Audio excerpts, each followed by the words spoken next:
भागवत गीता अध्याय 4। संसार के ज्ञान से अलग है दिव्य ज्ञान। गीता के इस अध्याय में 42 श्लोक दिए गए हैं। इस अध्याय में कर्मयोग का महत्व बताया गया है और इसका गहन विश्लेषण किया गया है। भगवान श्री कृष्ण कहते हैं कि जो व्यक्ति गृहस्थाश्रम में रहकर अपने सभी कर्म निर्लिप्त भाव से संपन्न करता है वह सबसे श्रेष्ठ कर्मयोगी है।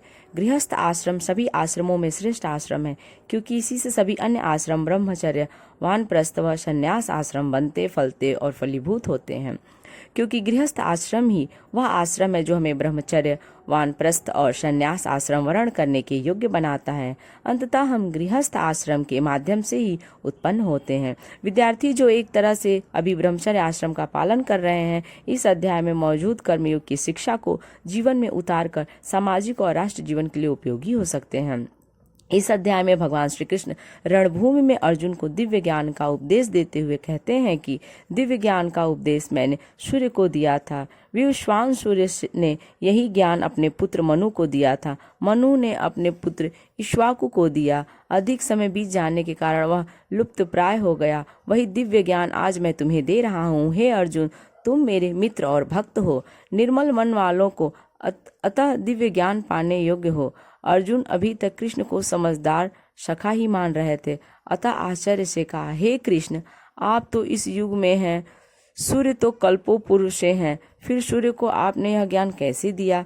तब श्री कृष्ण ने समझाया, मेरा और तुम्हारा जन्म अनेक बार हो चुका है। अंतर यही है कि मुझे हर जन्म का ज्ञान है, तुम्हें किसी भी जन्म की याद नहीं है। सत्य तो यही है कि मैं अजन्मा हूँ, अविनाशी भी हूँ, सभी प्राणियों का स्वामी भी हूँ। फिर भी मैं हर युग में किसी दिव्य रूप में प्रकट होता हूँ। मैं अवतार तभी धारण करता हूँ तब संसार में धर्म की हानि होती है, अधर्म बढ़ जाता है।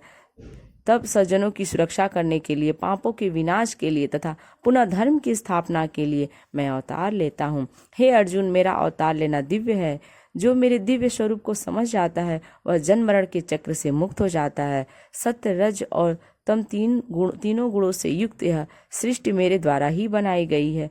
फिर भी किसी कर्मफल का बंधन मुझे नहीं बांधता। इस सत्य को जो जान लेता है और निष्काम कर्म करता है वह भी बंधन मुक्त हो जाता है। पूर्व काल में हुए ऐसे ज्ञानी भक्तों के समान तुम्हें भी बिना फल की कामना के युद्ध आदि कर्म करने चाहिए। कर्म की बारीकियों को समझना आवश्यक है। यह जानना आवश्यक है कि कर्म, विकर्म तथा अकर्म क्या होते हैं।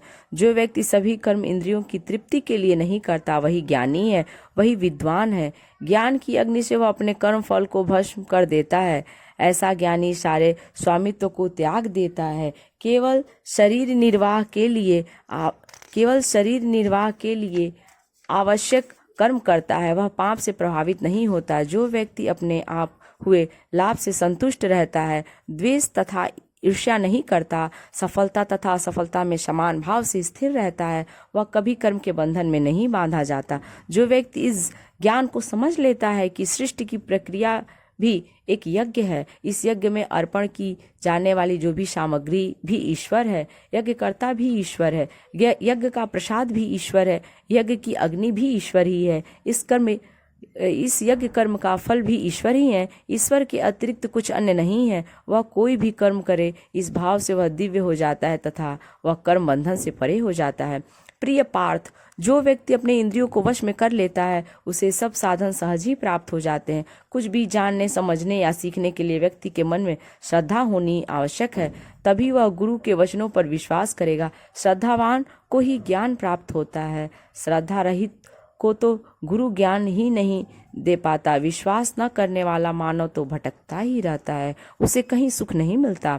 तत्व ज्ञान से व्यक्ति को शीघ्र ही स्थायी शांति प्राप्त हो जाती है। हे धनंजय, फल की चिंता न करो। जो अपने कर्तव्य का पालन करता रहता है तथा उन कार्यों के फल को प्रभु परमात्मा के श्री चरणों में भेंट कर देता है, उस व्यक्ति को कर्म बंधन में नहीं बांध सकते। अतः हे भरतवंशी अर्जुन, अपने मन के मोह तथा अज्ञान को ज्ञान रूपी तलवार से काटकर कर्मयोग को अपनाओ। जीत हार की चिंता छोड़कर युद्ध के लिए खड़े हो जाओ। इस समय युद्ध ही तुम्हारा पुनीत कर्तव्य कर्म है। इस प्रकार भगवान श्री कृष्ण उपदेश देते हुए कहते हैं कि जिस व्यक्ति में न तो ज्ञान है और न ही श्रद्धा ही है, अर्थात जो न तो खुद को जानता है और न दूसरों की बात मानता है, वह जीवन में उन्नति से कोसों दूर रहता है।